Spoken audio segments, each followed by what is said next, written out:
Hello guys, for today's video, magluto tayo ng tukwa, sisig. Ito guys, oh. Mura na to, 25 lang bili ko dito. Ito yung mga recados natin. Ito guys, ulam nila guys. Ayan nila kumain na tukwa eh. Oh, hiwain natin yung tukwa. Nasa inyo lang kung anong gusto nyong hiwa.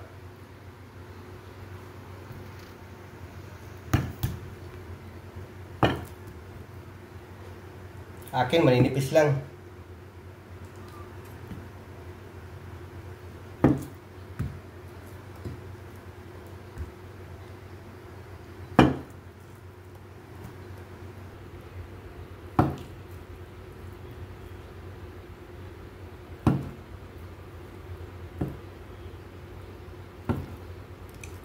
Oh, ganito lang yan, pagkahiwa oh.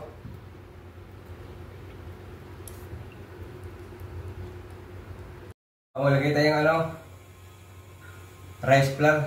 Optional lang to guys.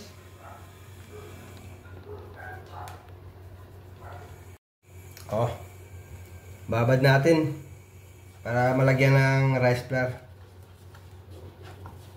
Para bago iprito, may siya, harina. Optional lang naman to. Prituhin na natin yung tukwa. Lagay tayong mantika.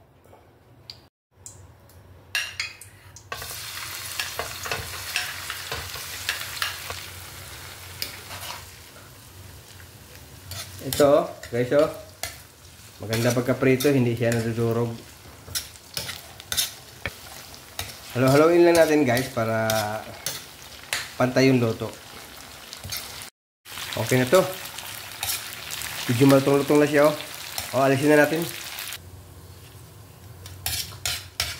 Salain natin guys kasi para bumaba yung mantika. Okay na.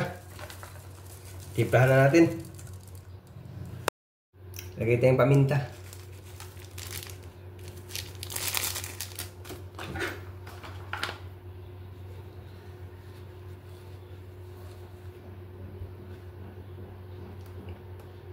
Toyo, kunti lang. Oyster sauce. Mayonnaise at saka oyster sauce. Pampalasa. Lagay tayong luya. Bell pepper. Bawang. Siling green, sibuyas, kalamansi, 6 na piraso lang, pinayan.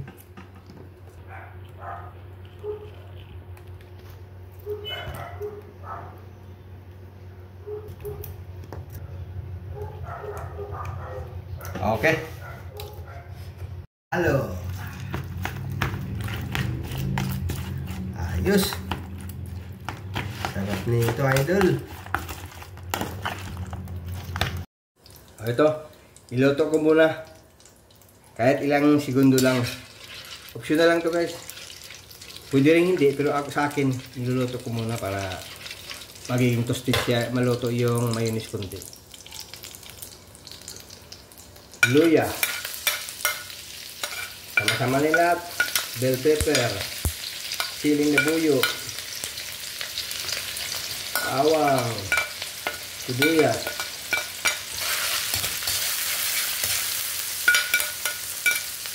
ito na guys, pasunog-sunogin mo natin ito konti, tapos maglagay tayong hot sauce.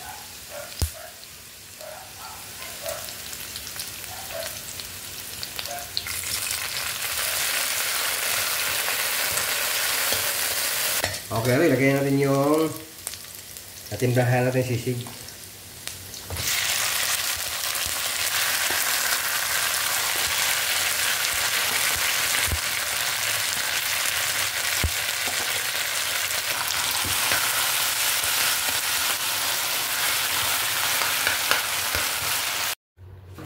Ito na guys. Luto na ang ating tokwa sisig recipe. Sarap nito guys. Please like and follow guys. And thank you for watching.